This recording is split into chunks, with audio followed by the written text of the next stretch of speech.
Aleluia. O ano está acabando. Mas fala para essa pessoa que está perto de você, diz assim: ainda não acabou. Fala para outra aí se animar: ainda não acabou. Foi a mensagem de domingo passado. Se você perdeu, vai lá no YouTube da Igreja do Amor e acompanha aquilo que Deus vai falar ao seu coração. Eu sei que quando chega o fim do ano, é um período de reflexão, é um período onde a gente começa a pensar, né, no que deu certo, mas ao mesmo tempo, para muitos, é um período de ansiedade, porque algumas pessoas pensam no que deu errado, algumas pessoas pensam, talvez promessas que não se cumpriram, sonhos que não se tornaram realidade. Mas quando nós carregamos a esperança, escuta bem o que eu vou te dizer. O nosso Deus é um Deus de esperança.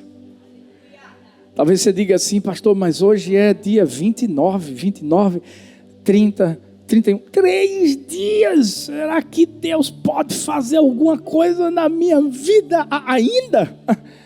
Eu sei de uma coisa: Ele ressuscitou ao 3º dia. Ele foi levantado ao 3º dia. Isso quer dizer que Ele pode fazer qualquer coisa na nossa vida. Humanamente falando, talvez você viva situações e circunstâncias que você diga assim: pastor, não, mas o senhor não está entendendo. É que as repartições estão fechadas, não tem como sair isso, não tem como acontecer aquilo. Não tem para o homem, mas para Deus sempre vai ter. Por isso que até o romper do relógio, lá meia-noite do dia 31, nós precisamos carregar no nosso coração a esperança. A esperança. Por quê? Porque Deus não é limitado pelo nosso calendário. Quando a Bíblia fala em 2 Pedro capítulo 3, versículo 9, o Senhor não demora em cumprir a sua promessa, como julgam alguns. O calendário de Deus é totalmente diferente do nosso. E tudo que Deus deseja de mim e de você é a persistência. É a convicção de que Deus é o Deus que pode nos surpreender se nós perseverarmos. Eu ouvi falar da história de uma nadadora, foi a primeira mulher, Florence Chadwick. Ela foi a primeira mulher a cruzar o canal britânico, o canal inglês. Na primeira tentativa dela, ela infelizmente não conseguiu chegar até o fim, porque em um dado momento havia muita neblina, muita névoa, e ela não enxergava o que estava à sua frente. Ela desistiu. E quando ela desistiu, ela descobriu que ela estava tão perto, mas tão perto. E ela disse assim: eu vou tentar de novo. E quando ela tentou de novo, aconteceu a mesma situação. Havia neblina, havia névoas, mas lá dentro do coração dela havia a esperança. E a certeza de que, peraí, eu sei que quando eu passar essa névoa aqui, quando eu passar essa neblina, eu vou chegar no meu objetivo. E ela conseguiu. E não foi só esse canal da Mancha, foram outros lugares que ela também conseguiu essa proeza. Talvez nesse ano de 2024, faltando 3 dias só, tem um monte de neblina, tem um monte de névoa, e a gente não consegue enxergar bem o que está lá na nossa frente, e a gente fica meio que desesperado e pensando assim: acabou, não dá. É nessa hora que a gente precisa ter a esperança. Quero trazer à memória aquilo que me dá esperança. E a nossa esperança tem um nome. É Jesus Cristo, a esperança dos homens, a minha, a sua. E é Ele que nos leva a persistirmos, a termos fé, para acreditar assim: daqui para o fim do ano, algo pode acontecer. É só a gente continuar confiando. Esse período não é um período de desistência, é um período de persistência. Mas para isso acontecer, há verdades que nós precisamos abraçar. Há verdades que nós precisamos absorver no nosso espírito. E quando eu falo verdades, eu não estou falando verdades do mundo, não. Eu estou falando verdades que vêm daquele que é o caminho, que é a verdade e que é a vida. Essas são as verdades que podem abrir o nosso caminho. Como diz a Bíblia, Ele vai à nossa frente, Ele endireita os caminhos tortuosos e Ele prepara o nosso caminho como nós nunca antes conseguimos enxergar. Quando a Bíblia diz que a Bíblia, a palavra, é lâmpada para os nossos pés, é luz para os nossos caminhos. A palavra é o quê? É a verdade. Existem verdades que talvez eu ou você não estejamos ainda vivendo. Mas não é tarde. Não é tarde para crermos que essa verdade pode nos libertar. Hoje eu vou falar sobre a vida de um homem que aprendeu verdades e nos ensinou na sua vida. O rei Josafá. Não sei se você lembra, mas trazendo um contexto mais histórico do que ele viveu. Ele era o rei de Judá. E houve um momento na sua vida em que os moabitas, amonitas e os do monte de Seir, eles se levantaram contra o rei Josafá, contra o povo de Deus. Imagina 3 nações se levantando contra você com um exército reduzido. Mas foi justamente nesse momento crucial da sua vida que ele aprendeu verdades que fizeram com que ele vencesse. Talvez a gente está chegando no fim do ano e tudo que você vê são os ataques. Tudo que você vê são as barreiras, as limitações que o diabo tem tentado colocar à sua frente.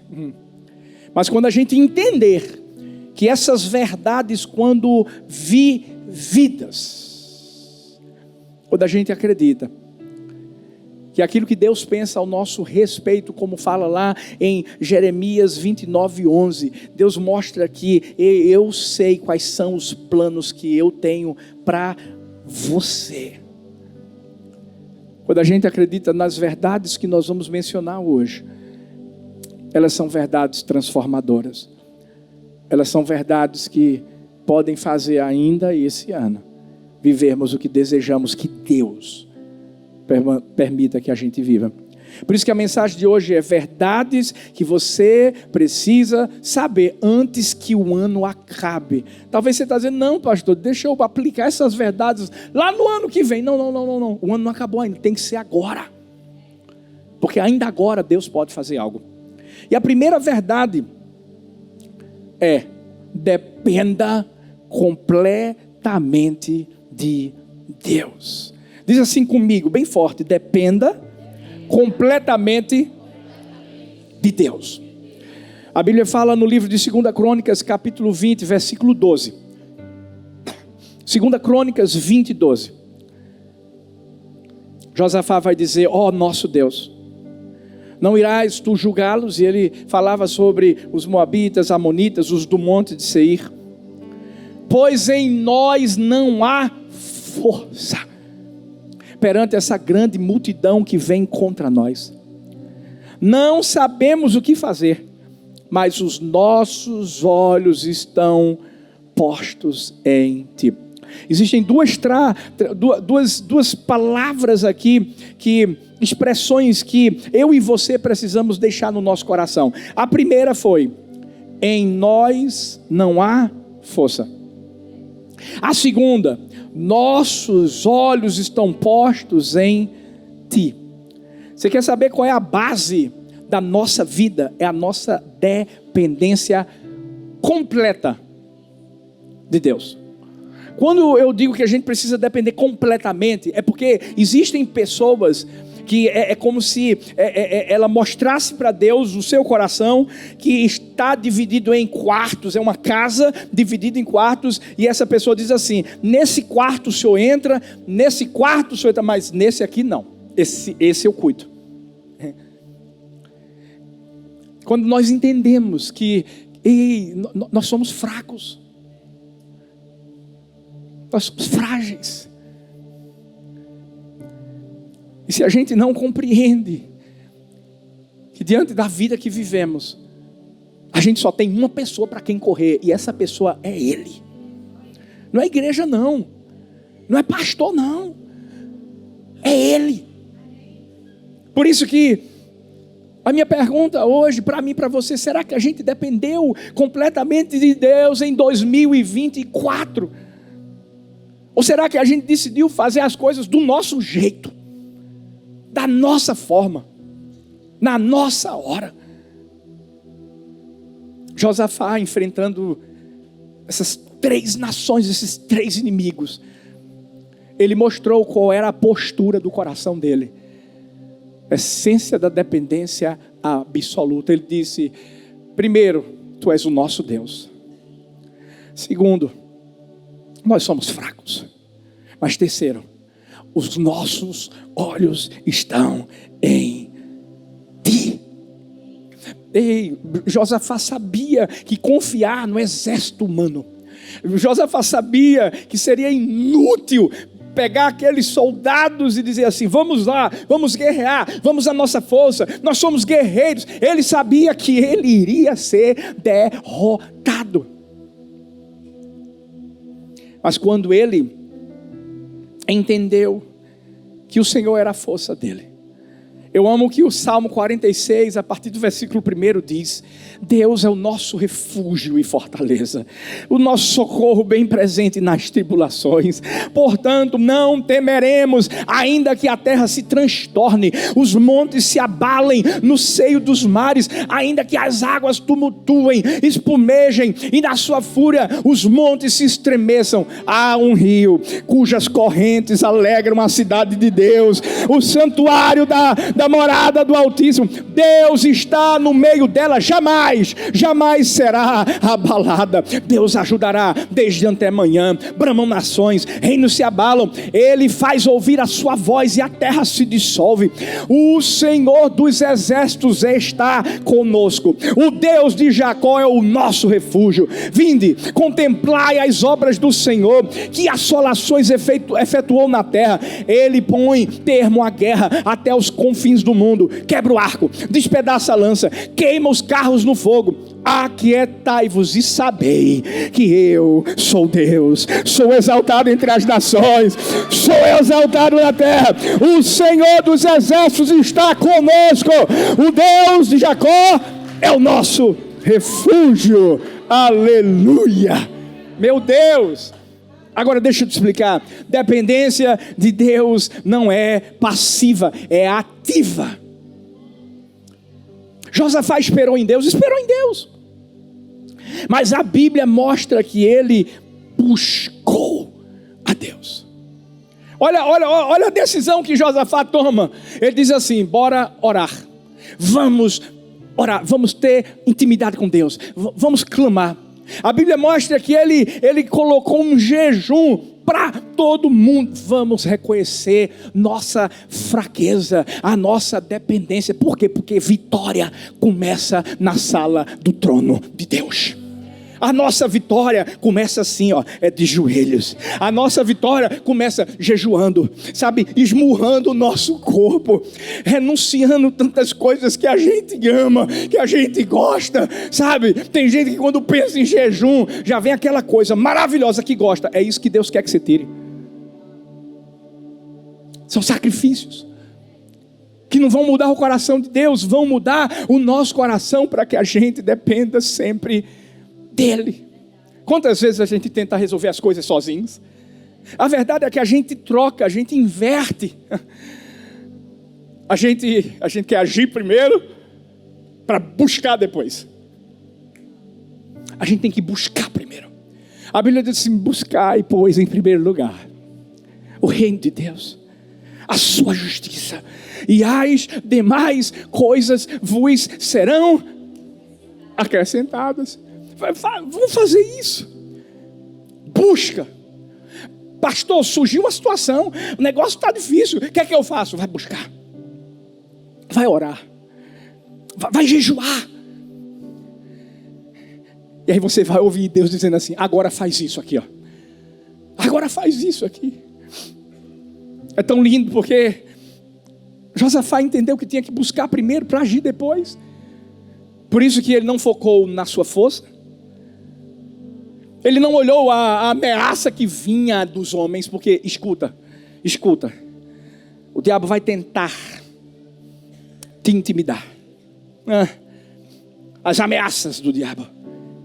Mas quando a gente foca não nas ameaças, mas em quem Deus é, naquele que nos defende, no nosso advogado, no nosso juiz. Por isso que ele começa a oração dizendo: Senhor, Deus dos nossos antepassados, não és tu, Deus que estás nos céus. Não és tu quem governa sobre todos os reinos. Está lá 2 Crônicas 20, versículo 6. Ele não exaltou os seus problemas, ele exaltou quem era maior do que os seus problemas. Deus. Ele exaltou Deus, entendendo que ele era soberano. O problema é que tem muita gente que pensa que dependência é sinônimo de fraqueza. Tem muita gente que diz assim: mas se eu for dependente. Não. Dependência é sinônimo de força em Deus. Por isso que a Bíblia diz: quando eu estou fraquinho, aí é que eu sou forte. Sabe por quê? Você vai para os braços do seu paizão. Você se lança, você chora, você esperneia. Mas você está lá dizendo assim: eu confio, eu creio, eu não tenho força, mas os meus olhos estão em ti. Sabe, eu quero te dizer uma coisa. Talvez você diga assim: eu tenho vivido o ano de 2024 de forma independente, pastor. Eu errei, mas e agora? Eu acho que não dá mais tempo. Dá tempo. A Bíblia diz que o coração quebrantado, o espírito contrito, Deus Ele não despreza, Ele não coloca de lado, Ele simplesmente traz para perto. Vamos aprender a depender somente, completamente de Deus em todas as circunstâncias. Depender de Deus é dizer assim: Senhor, sem o Senhor não posso, sem o Senhor não consigo. Por isso que quando Josafá está dizendo assim: os nossos olhos estão em ti, ele está dizendo mais ou menos assim: eu elevo os meus olhos para os montes, de onde me virá o meu socorro? O meu socorro vem do Senhor que fez os céus e a terra. Aleluia. Você sabe o que acontece? Quando nós reconhecemos a nossa incapacidade, Deus manifesta o seu poder. Aí é que Deus diz assim: filho, agora eu vou te mostrar que eu sempre estive perto de você. Por isso que nós aprendemos uma segunda verdade. A primeira é depender completamente de Deus. A segunda verdade é: obedeça sempre. Não é só obedeça, é sempre. A Bíblia fala em 2 Crônicas 20, no dia seguinte, bem cedo, saíram para o deserto de Tecoa. Ao saírem, Josafá lhes disse: escutem-me, Judá e povo de Jerusalém. Tenham fé no Senhor, o seu Deus, e vocês serão sustentados. Tenham fé nos profetas do Senhor e terão vitória. Deixa eu te explicar por que ele falou isso. Quando ele apresentou a sua causa diante de Deus, Deus disse assim: filho, ele usou o profeta Jeú, dizendo assim: vocês vão pegar os levitas, os adoradores, Vocês vão colocá-los à frente dos soldados, dos guerreiros. E vocês vão louvar. Gente, fala sério. Se tiver algum militar aqui, você sabe que essa estratégia, humanamente falando, é loucura. Numa guerra, você coloca guerreiro, você coloca os seus melhores soldados, você tem que estar preparado com o povo para poder vencer a guerra. E aí Deus disse assim: coloca os levitas, coloca os adoradores. E aí é a hora que Josafá diz assim: olha, vamos lá, me escutem, vamos ter fé no Senhor. Por quê? Porque ele já estava dependendo dele totalmente. Ele já tinha lançado o mesmo Espírito sobre todo mundo em unidade, dizendo: vamos orar, vamos jejuar. E agora ele estava dizendo assim: vamos obedecer. Por quê? Porque a obediência é um passo essencial para vivermos as promessas de Deus. Qualquer pessoa que sai da rota de Deus perde o rumo. Esses dias eu estava fazendo um devocional com a Heleninha, e a gente estava lendo sobre Judas, né? Quando Jesus ele é traído e é preso. Aí eu disse: filha, você conhece a historinha de Judas? Ela: conheço, papai. Judas, ele era para ter ido para uma cidade e foi para outra. Aí eu disse: não, filha, você está confundindo. Esse é Jonas. Ela: Jonas. A gente sabe o que aconteceu com Jonas. Um homem que desobedeceu, saiu da rota de Deus, do propósito. Sabe por quê? Porque Jonas queria ver resultados antes de simplesmente tomar uma decisão que Deus tinha mandado ele tomar. O rei Josafá não esperou resultados para acreditar em Deus. E é isso que a gente tem que fazer. Talvez na nossa vida os resultados que a gente está vendo hoje, meu Deus, você olha e diz assim: misericórdia, estou perdendo de goleada. Tá não, calma. Eu vou profetizar isso aqui para mim, para você. Vai ter virada de Deus na nossa vida. Vou profetizar de novo: vai ter virada de Deus na nossa vida. Sabe por quê? Porque quando parece que a gente está perdendo, porque a gente está obedecendo. É aí que Deus diz assim: tem calma, filho. O que eu estou preparando para você é muito mais do que você está imaginando. É muito mais do que você está pedindo. Só obedece. Era uma decisão incomum. Colocar levitas, colocar adoradores, gente tocando instrumento na frente de uma batalha. Como é isso, gente? Isso é obediência. Deus quer ver nossa obediência. Nós fizemos 2 anos aqui. Dia 14 de dezembro foi o dia em que a gente fez uma pré-inauguração desse templo. E talvez muitos pensam que foi fácil para a gente, e não foi. Só Deus, a gente e algumas pessoas mais próximas sabem tudo que a gente viveu. Mas eu aprendi que eu nunca vou ter todas as respostas de Deus.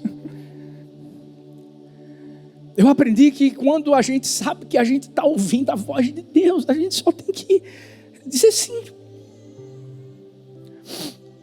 Eu lembro quando Deus nos mandou vir. Tudo que eu ouvi foi: primeiro, você lembra, filho, 20 anos atrás, eu te dei uma palavra, Gênesis 12. Eu ia te tirar da tua terra, da casa do pai, da parentela, ia te levar para um lugar que eu ia te mostrar. Você obedeceu com Talita, com suas filhas. Mas agora eu estou pedindo de novo. Mas dessa vez eu quero que aquilo que vocês vão fazer sirva de exemplo para os outros, para todos que conhecem você. Mas eu quero ver primeiro se o seu coração continua o mesmo. E foi quando Deus disse assim: eu quero o seu Isaac. Para mim, Isaac é a igreja do amor. Os 20 anos. E Deus disse assim: quem gerou Isaac fui eu, não foi você. E você sabe disso. Isaac não vai morrer. Isaac vai crescer. E você vai ver que ele vai ficar melhor do que quando você estava lá. Mas eu quero ver o seu coração. Se você está pronto para obedecer, de novo, e sempre.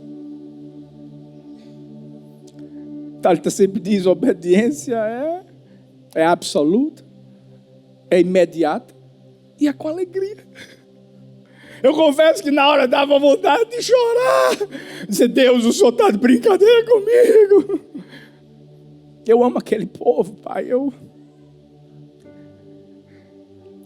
lembro que eu chorava por eles aqui nos Estados Unidos ainda. E foi quando Deus disse assim para mim: para de chorar por quem você tem que se alegrar. Você tem que começar a chorar por quem você vai enxugar as lágrimas. Para fazer com que elas vivam um novo tempo, uma nova história. Talvez você está pensando aí palavras que Deus trouxe ao seu coração em 2024. E tudo que Deus disse foi: obedeça. Obedeça.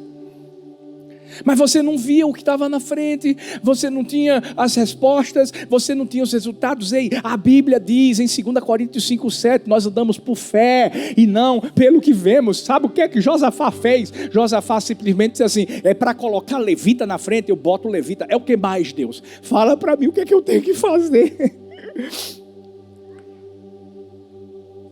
Muitas vezes somos nós que estamos adiando os planos de Deus, porque a gente quer entender melhor o plano. A gente chega para Deus e diz assim: Deus, peraí, me mostra um mapa todo. Não, por favor, me mostra onde é que vai dar isso aqui. Ah, se Deus tivesse mostrado para Abraão, se Deus tivesse mostrado para mim e para você esse mapa todo, pode ter certeza, talvez a gente teria tomado a decisão errada. Josafá obedeceu. Eu quero falar isso para mim, para você nessa manhã. Obedeça. Sempre. Sempre. É a obediência que é o caminho mais curto para a vitória que só Ele pode nos dar. Mas vamos lá para a terceira verdade. Tem mais verdade de Deus que você não vai começar a viver no ano 2025, não. É agora. Terceira verdade: a adoração sempre precede o milagre. A adoração. 2 Crônicas 20, 21, 22.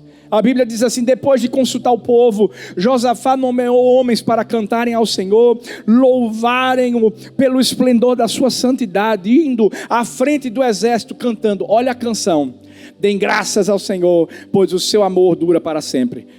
Quando começaram a entoar cânticos de louvor, o Senhor preparou emboscadas contra os homens de Amon, Moabe e do Monte Seir, que estavam invadindo Judá, e eles foram derrotados. Deixa eu te dizer, Josafá colocou a adoração no centro da batalha.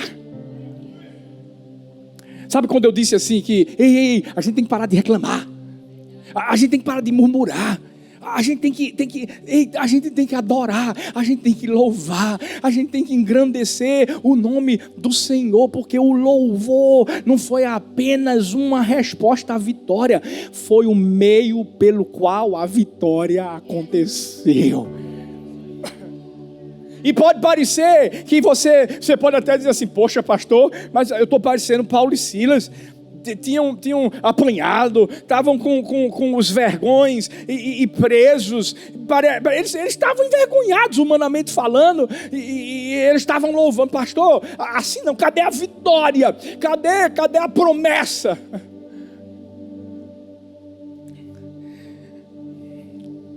Às vezes as coisas não vão parecer que estão indo bem na nossa vida. Eu lembro que quando nossa primeira filha estava internada no hospital, eu e Thalita ficávamos lá na escada. E só Deus sabe o turbilhão de sentimentos que estavam no nosso coração. Eu lembro que Thalita tinha que ficar, ela estava ainda cirurgiada. Eu ia e voltava para pregar. E a gente cantava essa paz que eu sinto em minha alma. Não é porque tudo me vai bem. Essa paz que eu sinto em minha alma é porque eu louvo ao meu Senhor. Oh, não. Não olho as circunstâncias. Não, não, não. Eu olho o seu amor. Seu grande amor. Não me guio por vista. Alegre estou. Talvez você diga, e aí, qual foi o milagre que aconteceu? O milagre aconteceu em mim e nela. O milagre aconteceu na igreja do amor. Nossa primeira filha morreu. Mas foi a semente que Deus usou para gerar vida em nós. Para fazer com que a gente dependesse mais ainda dele. Para fazer que a gente obedecesse mais ainda a ele. Para entender que se Deus fizer, Ele é Deus. Se não fizer, Ele é Deus. Se a porta abrir, Ele é Deus. Mas se fechar, se a doença vier, Ele é Deus. Se curado for, Ele é Deus. Se tudo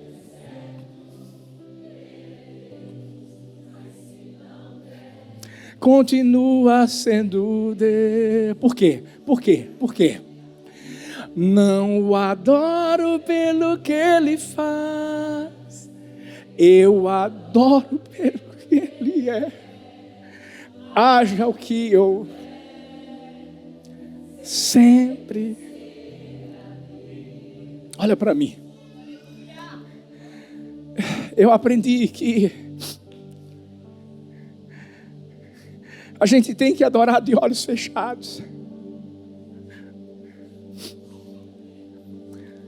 Para a gente entender que a gente não pode olhar para as circunstâncias e para aquilo que está acontecendo ao nosso redor. A gente tem que olhar para Ele. Para o Deus que é a razão e o motivo da nossa adoração. Por isso que Josafá colocou a adoração no centro da batalha. É a arma que a gente tem. E a canção era tão simples, mas profunda. Dêem graças ao Senhor, pois o seu amor dura para sempre. Que Josafá estava dizendo assim, obrigado Deus, eu estou só obedecendo o que o Senhor está mandando, estou colocando levita, eu vou adorar, eu vou louvar. Eu não sei o que vai acontecer, mas eu estou aqui para dizer que o teu amor dura para sempre. O que você está enfrentando na sua vida? Adora. Só Deus sabe que tantas vezes eu me colocava lá atrás do jardinzinho lá de casa, e só Deus sabe o que eu via. Eu dizia, Deus, eu só quero te adorar. O Senhor conhece meu coração, só quero te adorar. É nessa hora que a gente entende que a adoração faz com que a gente saia da frente da batalha e coloque quem tem que ser colocado na frente da batalha, porque é dele que vem a nossa vitória. O louvor não está ignorando a batalha que se encontra à nossa frente, mas ele declara: quem venceu a batalha. A convicção é a certeza. O nosso Deus é feito Davizinho. Davi era um adorador. Davi um levita também, uma pessoa que amava tocar na harpa, adorar o nome do Senhor. E por isso que quando ele se colocou diante de Golias, ele olha para o Golias e diz, tá bom, você está vindo dessa forma aí. Você vem com escudo, você vem com... Mas eu vou no nome do Senhor dos exércitos. Adora. Mas, ei, olha para mim. Essa verdade é muito importante para a nossa vida. Escolha bem quem anda com você.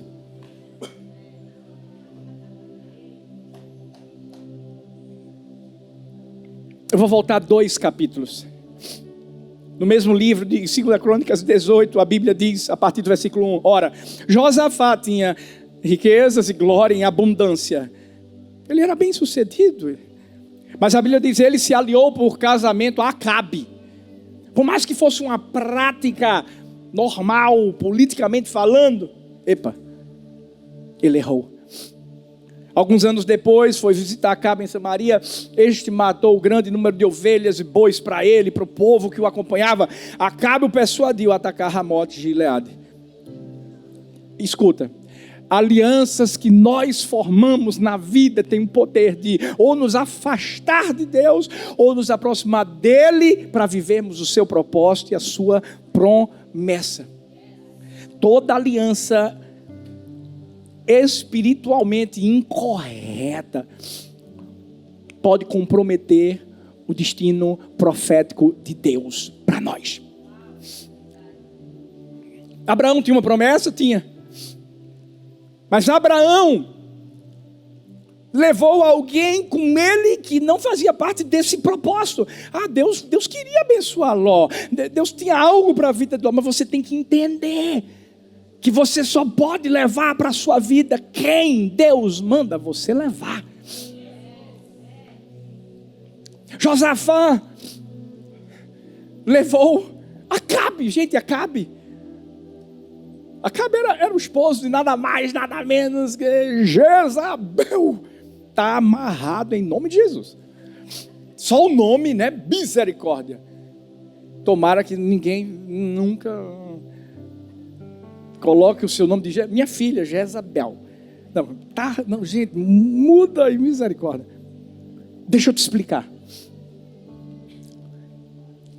O rei Josafá não era para ter feito isso. Ele saiu do propósito divino. E muitas vezes sou eu e você. 2024, começa a pensar, quem foi que andou com você? Pensa bem. Agora, pensa outra coisa. Para onde essa pessoa te levou? Pensa bem. Alianças espiritualmente incorretas podem comprometer o propósito divino de Deus na sua vida. Com quem a gente tem se aliançado. Essas pessoas ou vão nos fazer crescer, ou vão nos fazer decrescer. Ou você progride, ou você regride. Ou somam, ou subtraem. Por isso que, gente, o rei Josafá quase morre por causa de uma aliança que ele fez com Acabe. E é nessa hora que o profeta Jeú chega para dizer: devias tu ajudar os ímpios e amar aqueles que odeiam ao Senhor? Como diz 2 Crônicas, capítulo 19, versículo 2. Você está pensando que uma aliança errada só prejudica você? Não. Ei, você está desonrando Deus. É como se você dissesse assim: Deus, eu preciso dele. O rei Josafá já tinha dinheiro, já era próspero, mas queria mais.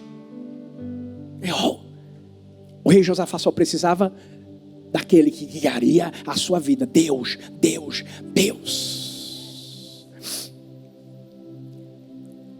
Por isso que alianças corretas são aquelas que nos ajudam a estarmos mais juntos de Deus, a fazermos as coisas certas, a não sermos desonestos. Aí eu esses dias estava tendo um momento de comunhão com um filhão aqui, um discipulado, uma conversa tão maravilhosa. E eu amei quando ele disse algo para mim, que foi tão forte. Ele disse assim: pastor, uma pessoa que me empresariava, ela fez uma proposta para mim. Mas essa proposta era errada. Era uma proposta aproveitadora, que envolveria uma outra pessoa. Você sabe o que é que ele disse? Ele disse assim: quando esse homem, meu empresário, falou isso para mim, eu disse assim: a partir de hoje, nós não temos mais aliança. E vou te falar, esse rapaz daqui da igreja ia perder muito, humanamente falando. Mas a gente nunca perde quando toma a decisão certa. Quando a gente sai de perto de alguém que vai nos levar para longe, gente, você não perde. Você não perde. Por isso que Hebreus diz assim: consideremos-nos também uns aos outros, para nos estimularmos ao amor e às boas obras. Ou seja, vamos ficar junto de pessoas que nos ajudam nesse sentido. Não deixemos de congregar-nos. Isso, a gente é uma família, é corpo de Cristo, é na célula, é aqui. Isso é bom. Porque a Bíblia diz em Hebreus, como é costume de alguns: antes façamos admoestações, tanto mais quanto vedes que o dia está próximo. Deixa eu te falar, anda com gente que fala a verdade na sua cara. A verdade dói. Mas você tem que andar com gente que te admoesta. Não é gente que só faz passar a cabecinha, a mão no seu cabelo, na sua cabeça. Não. É gente que diz assim: vem cá, eu preciso te ajudar porque eu quero que você melhore. Vem cá. Que amigo de verdade é assim. Amigo de verdade não tem medo de ser transparente. A gente sempre fala isso na Igreja do Amor. Nós somos uma igreja transparente. Porque as alianças incorretas não te protegem, te ferem, te machucam. Mas as certas, elas te posicionam da forma correta diante da presença de Deus. Então escuta, cuidado, escolha bem com quem você anda, com quem você fala, com quem você convive, porque isso pode mudar o rumo da sua vida. Talvez esse ano Deus vai dizer assim: está na hora de... Não fala mais com fulano não, ama, suporte e amor. Peça para eu trabalhar na vida dele, mas não fica perto. Ainda bem que o rei Josafá, aí a gente vai para o capítulo 20, ele toma uma decisão certa, porque se ele ainda tivesse com o coração como estava antes, ele não ia nem tomar a decisão que ele tomou de colocar levitas, de obedecer a Deus. Mas em último lugar, última verdade: nunca perca a habilidade de recomeçar. Eu quero que você entenda que esses 3 últimos dias do ano podem ser dias de recomeço. Não, eu estou esperando virar o ano, pastor, para eu começar bem. Nada disso. Você vai começar o ano agora. É agora, bem agora. 2 Crônicas 19:4 diz: Josafá viveu em Jerusalém, saiu novamente entre o povo, desde Beceba até a região montanhosa de Efraim, e os reconduziu ao Senhor e o Deus dos seus antepassados. Ele tinha errado, ouviu o profeta Jeú falando com ele e disse assim: peraí, eu tenho que me consertar, eu tenho que recomeçar. Talvez você diga: pastor, errei pra caramba. Foi? É só se colocar diante da presença de Deus, reconhecer os erros, começar de novo. É a segunda chance que Deus sempre nos dá. Lamentações 3, 22, 23. As misericórdias do Senhor são a causa de não sermos consumidos. Elas se renovam somente todas as manhãs. Fique em pé no seu lugar. Antes do ano acabar, você tem que decidir deixar o peso do passado, deixar o jugo do pecado. Mas recomeçar exige humildade. Humildade. É quando você se coloca diante da presença de Deus. Hoje eu fui levado a ler o Salmo 51. É o salmo em que, quando o profeta Natan chega para Davi, para dizer: olha, você errou, você adulterou com Batseba, você mandou matar Urias. E na hora que Davi entende que Deus já sabia, ele disse assim: eu pequei, contra ti somente pequei, eu fiz o que era mal aos teus olhos. E Davi se humilha diante da presença de Deus, e o Senhor o perdoa e permite que ele recomece. Talvez você diga assim: recomeçar, pastor, é um retrocesso. Não, é um avanço. Eu vou te dizer, faz 2 anos que a gente veio para cá, e se tivesse que voltar atrás, e Deus dissesse de novo: toma a atitude de ir para Orlando, eu faria a mesma coisa. Parece que é um retrocesso, começar tudo do zero, mas é um avanço. Sabe por quê? O recomeço, primeiro, é uma oportunidade para você, e depois você se torna um outdoor de inspiração de Deus para os outros. Olha que lindo, todo mundo orou, o povo de Judá, o povo de Jerusalém orou, todo mundo jejuou, todo mundo confiou na palavra que Deus tinha trazido, e todo mundo viveu um milagre. O que foi que aconteceu, pastor? Fala para mim esse fim, porque eu já estou aqui animado para saber. Deus deu vitória? Claro que Deus deu. A Bíblia diz que eles começaram a louvar, começaram a adorar, e quando eles começaram a fazer isso, gente, Deus tinha dito que a batalha era dele. Vocês vão saber que eu sou Deus. Eles começaram a louvar. Daqui a pouco os moabitas, amonitas se levantaram contra quem? Com os do Monte Seir, e começaram a guerrear uns contra os outros. Mataram todos os do Monte Seir. Daqui a pouco estavam os amonitas e os moabitas brigando entre si. Se você está preocupado com quem se levanta contra você, e deixa eu dizer, os inimigos espirituais, ou que o diabo usa às vezes pessoas que se levantam contra você, você não tem que fazer nada não. Infelizmente são eles que se destroem. O que é que eu faço, pastor? Adora, confia, obedece, ei, e recomece se for preciso. Zera o cronômetro. Sabe por quê? Eu sei que existe um novo tempo. Eu sei, existe uma nova história, muito maior, muito melhor, para todos aqueles que se humilham diante da presença de Deus e recomeçam. Adoro o nome do Senhor nessa manhã.